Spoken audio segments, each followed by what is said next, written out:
¿Qué tal, amigos? Muchas gracias por compartir una nueva edición de Cargo Report TV. En esta oportunidad tenemos la visita de un pequeño productor agropecuario que nos va a contar un poco de cómo es la actividad del campo, ese motor que genera el 60% de las divisas que entran en el país, cómo hace, qué diferencia existen en ese pequeño y mediano productor con los acopiadores o las grandes empresas agroexportadoras, cómo impactan también en la apertura de importaciones en las economías regionales, ya que muchos de esos sectores se quejan de que no pueden competir por los precios bajos de las importaciones. Bueno, todo eso y más temas vamos a hablar en un minuto después de los auspicios.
Alejandro Pugliese, arquitecto y productor agropecuario.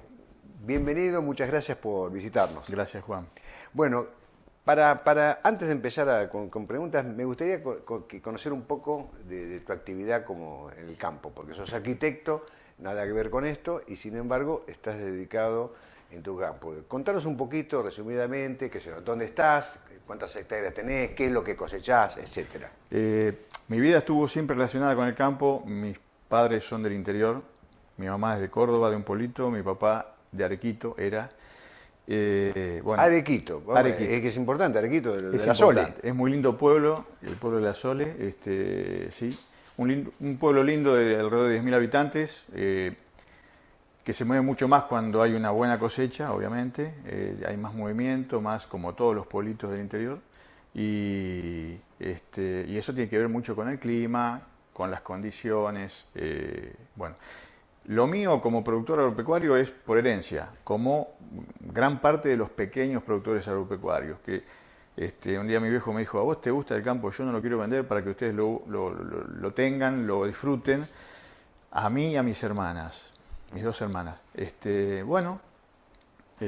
A mí siempre me gustó, íbamos de vacaciones, y me empecé a empapar un poco del tema, y después, bueno, forzado con la desaparición de mi padre en el 2003, empecé a hacerme cargo de la parte que le correspondía a él, que estaba en sociedad con el hermano, con mi tío, así que él dejó, no mucho campo, 50 hectáreas, pero tomé la decisión de seguir usufructuando y trabajándolo y no darlo en alquiler.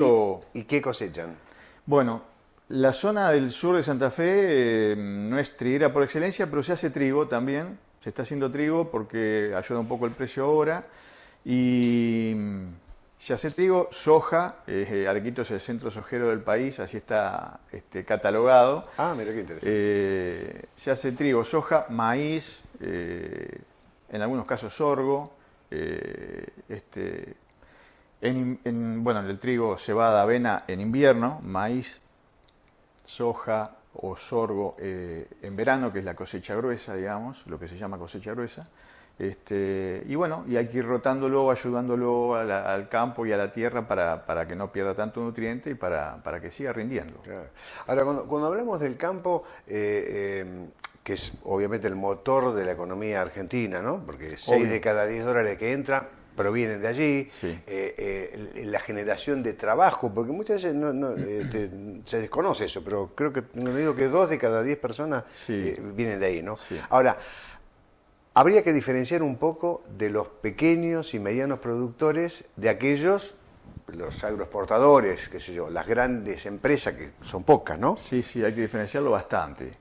El pequeño productor produce lo que gana, puede ser mucho o poco, depende del año que le toque. Mucho nunca es, porque al tener poca cantidad es como todo. Un gran supermercado o una cadena de supermercados factura mucho más que un almacén. Bueno, pero ¿sí? la inversión va a ser obviamente menor que... Sí, obviamente, la inversión cambia. El tema en el campo es que, digamos, básicamente tenemos el tema de que, por ejemplo, en mi caso, o donde esté situado el campo, porque hay lotes que rinden mucho más que otros, depende de la provincia, depende del lugar, con 50 hectáreas se podría mantener una familia, no mucho más. Ah, Una familia tipo, llevar a los chicos a la escuela, tener una vida normal, un vehículo para poder ir al campo y volver. si el clima te ayuda. Si el clima te ayuda, porque los caminos son complicados, hay que saber andar en el barro. De última hay algunos que tienen una motito usada o vieja o lo que sea para irse los días de lluvia medio por la cuneta o como pueden para... Algunos tienen algún animalito en el campo, entonces hay que atenderlo todos los días también. Bueno, eso es el pequeño productor, el que no tiene grandes rindes económicos, ¿sí? Y ese es el productor que mueve el interior del país generalmente, porque es el que gasta en su pueblo, el que hace vacaciones cortas en su país. Y que si le sobra un peso, lo invierten también. Lo invierte en su país, Ah. hace un galponcito, prepara un silo para no tener que gastar tanto después en acopiar el cereal. Yo creo que los pequeños productores son el motor del interior del país. Ahora, ¿cómo juega, qué papel tiene este pequeño productor en esa cadena logística de comercialización? Es decir, ¿cómo es? ¿Cómo Es haces la vos? base, es una ¿Producís? hormiga, es la base, se lleva lo que produce, en algunos casos, algunos hacen silobolsa para conservar algo en el campo, que también tiene sus riesgos, porque un animal lo puede romper, se puede echar a perder. Pero en general uno entrega en el acopio, que es como está en casi todos los pueblos, hay un acopio, en casi todos. O sea, vos cosechás y lo entregás al acopio. Exactamente. Vos levantás tu producción, Sí. la cargas en el camión, es decir, pedís al acopio un camión directamente, el acopio te manda un camionero, la cargas ahí, controlás el peso, la cargas y el camionero se lo lleva al acopio. Lo entrega en el acopio, depende de la humedad que tenga, el grano, lo derivan para un silo o para otro, ellos ya, ese es su negocio, lo manejan ellos, después te cobran, digamos, o te quitan rendimiento. Si el grano está húmedo, hay que secarlo. Si tiene mucha suciedad o rareza, también hay que zarandearlo. Entonces, todo eso son bajas que te hacen en el rendimiento, que en realidad se transfiere en kilos. ¿Y el acopio, cómo sigue? Bueno, el acopio después tiene su manejo, acomoda, acopia y ellos manejarán. Vos le podés vender al acopio cuando vos querés. El cereal que vos quieras, lo vas vendiendo en tramos. Nosotros generalmente los pequeños productores, o lo que hago yo es vender cuando necesito reponer semilla, cuando necesito pagar impuestos, voy vendiendo de a poco. Si no lo guardás en la silobolsa. No, está en el acopio. Ah. Sí, yo ya se lo dejé a ellos, pero tengo mi certificado de depósito. Está en by ahí. Sí. Exactamente, es como un banco Claro. que recibe dinero. Ya no está tu plata física ahí, no están tus billetes, pero sí tenés el valor resguardado. Más que nada no se vende por el tema de las idas y vueltas con el precio del cereal, que es internacional, con el precio del dólar, que no es muy favorable ahora, como en la década del 90, cuando el dólar estaba medio quieto y había inflación. Ahora, por lo menos, por suerte, no hay inflación, pero generaba una disparidad que mucha gente tuvo que recurrir hasta a vender lotes o pedacitos de campo para poder subsistir. Es como vender los ahorros, ¿no? O usar los ahorros O acudir a préstamos. primero acudían a préstamos. Cuando esos préstamos se transformaban en bolas de nieve, tenían que terminar o entregando algo al banco, o vendiendo algo, o entregándole algo al acopiador, al que le había prestado. Básicamente ese es el manejo del pequeño, ¿sí? Y después el acopiador, a su vez, maneja la venta hacia puerto directamente. Los acopiadores se manejan con el puerto, mandan 30, 40 camiones, no sé cuándo les conviene el precio, cuándo les piden, cuando hay, depende de la conveniencia de cada uno, o cuando no tengan más lugar donde acopiar, van entregando. Claro. Ahora, las recientes rebajas que hizo el gobierno a las DEX, los derechos de exportación, fue bien recibido por muchos sectores del campo. ¿Alcanza con eso? Es muy bien recibido, porque es como una mano en la espalda, es un espaldarazo, una ayuda. Sí. ¿Sí? Aparte, se ve la intención, ¿sí? Que es lo más loable, porque en realidad es poco lo que se achicó Sí.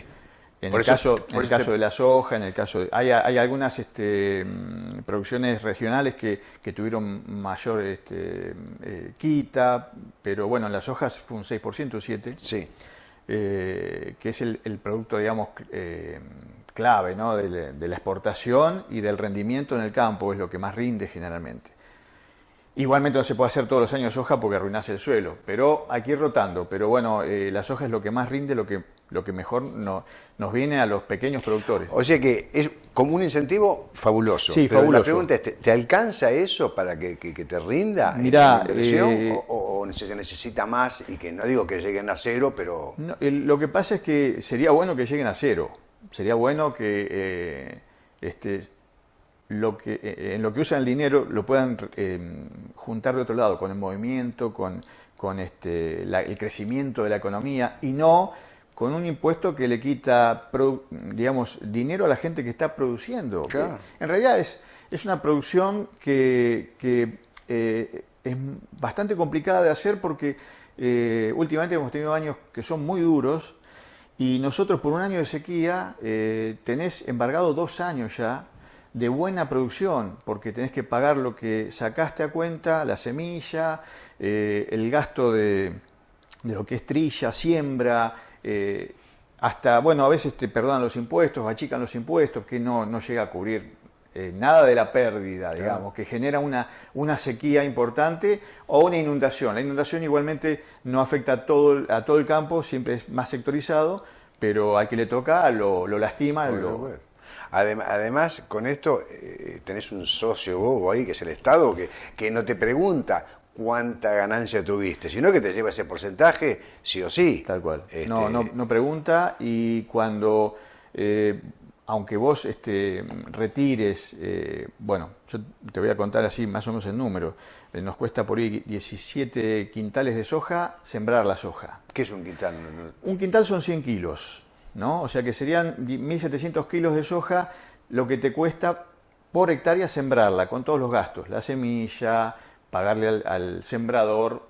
Yo no tengo máquina propia, entonces le pagás el trabajo al muchacho que siembra, se paga el combustible, todo desde ahí. El gasto, tomando en cuenta alguna fumigación que hay que hacer, el gasto ese son 17 quintales. Vos tenés que sacar por lo menos 25 quintales para decir, gané 8, gané 800 kilos, no es que ganaste 2.500 kilos por hectárea, ganaste 800 kilos. Esto es muy complejo cuando tenés un año seco, que por ahí me tocó sacar 1.200 kilos de soja, con suerte, porque si conseguís gente que te lo va a levantar y todo, porque es mucho gasto para poco rendimiento. Claro. Así que a veces vas para atrás, invertís y no recuperás lo que pusiste. Claro.